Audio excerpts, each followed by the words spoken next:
Hello everyone, it's Miss Rachel. I miss you guys so much and I'm here to tell you a story about Ruth.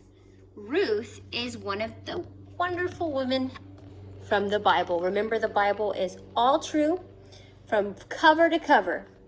And God is the one who helped make that Bible. All from Him, and we always find Him in the Bible.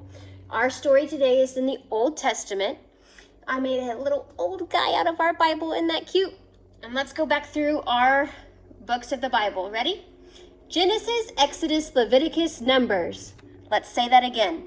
Genesis, Exodus, Leviticus, Numbers. Deuteronomy, Joshua, Judges, Ruth.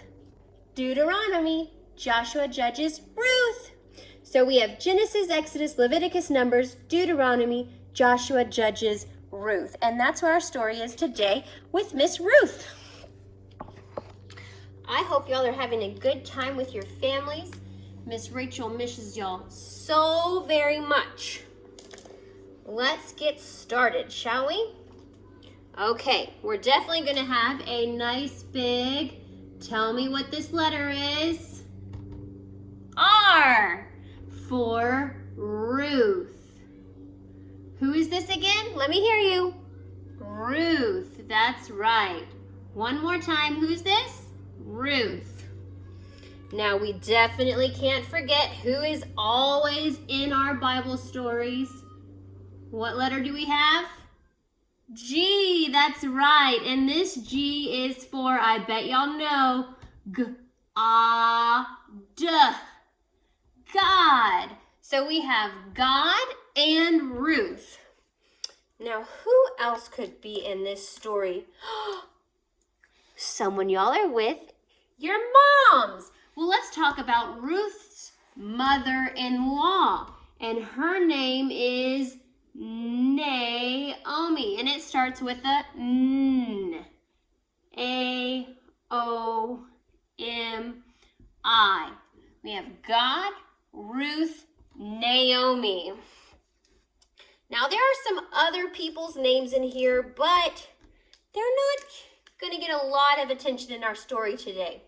But we are going to give this guy, can y'all tell me what letter this is? B, that's right. Mr. Boaz has a part in our story for sure. And then I think just for fun, let's go ahead and do this word because it's going to pop up a good bit. I think I'm going to use brown. Ready? Can y'all tell me this letter? G. Then we've got an R-A-I-N. And what this is, what's that kind of look like to you guys? Does that look like grain? It's grain. Because grain is also a big part of this story. Now, our friends, Ruth and Naomi, were a mom and a daughter-in-law. So let me show you over here. I kind of made a little bit of a family thing. We're only going to talk about this part right here. Elimelech, funny word, right? Elimelech was married to Naomi. See the heart? And they had two sons, Mahlon and Chilion. More funny names, right? Now these two sons and Elimelech and Naomi all traveled from Bethlehem to Moab. See this? Way over here by the Dead Sea. But unfortunately, so sad, Mr. Elimelech and his two sons, they passed away. And see, back in that day, the dads and the sons, they worked the fields and they went out and caught animals. And without them, the women didn't have very much. So this was a very, very sad, terrible thing. And sweet, sweet Naomi, Ruth's mother-in-law, knew that it would be really hard for them to provide for each other. So she told the girls, she said, y'all go back to your homes. Go back to your moms and dads and I'm just going to go back all by myself to Bethlehem. Well, it took some convincing, but one of the daughters, Orpah, she decided to go back to her original family. But Ruth, listen to this verse, guys. I love this verse so much. In Ruth 1:16, she said, "Please don't make me leave you, but let me follow you. For where you go, I will go, and where you stay, I will stay. Thy people will be my people, and your God will be my God." Wow, she really loved her mother-in-law, Naomi. Isn't that great? So, Naomi said okay to Ruth, and they both went together, trusting that God was going to provide for them. Now, when they got there, it was barley harvest time. So that means people were collecting, do y'all remember this word? Grain. Now, Boaz, he was in charge of a big barley harvest.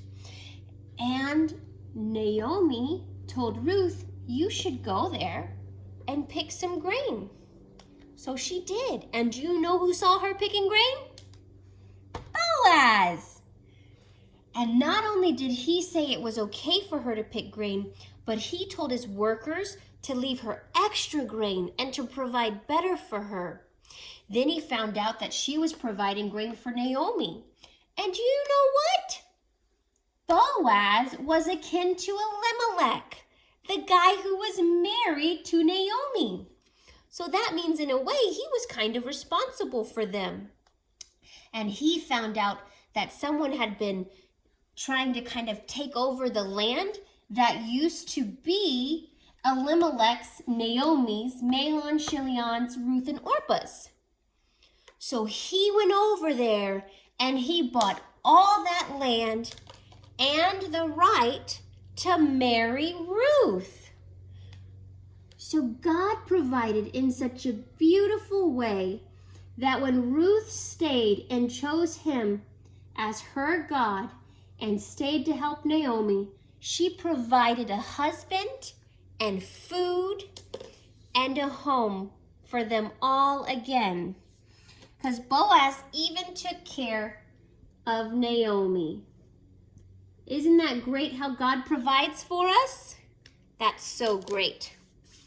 Well, guys, I absolutely loved seeing you. And oh, I almost forgot a really cool part. Look at this. So Elimelech was married to Naomi, right? And Boaz was akin to Elimelech. Well, now that Boaz and Ruth are married, they have a son named Obed. Guess what? Obed has a son named Jesse. Do you remember Jesse? Jesse's the one who has so many sons, and the youngest one is David. Oh, guys, pretty soon we're going to be talking all about David. I can't wait. Until next time, love you guys. Bye.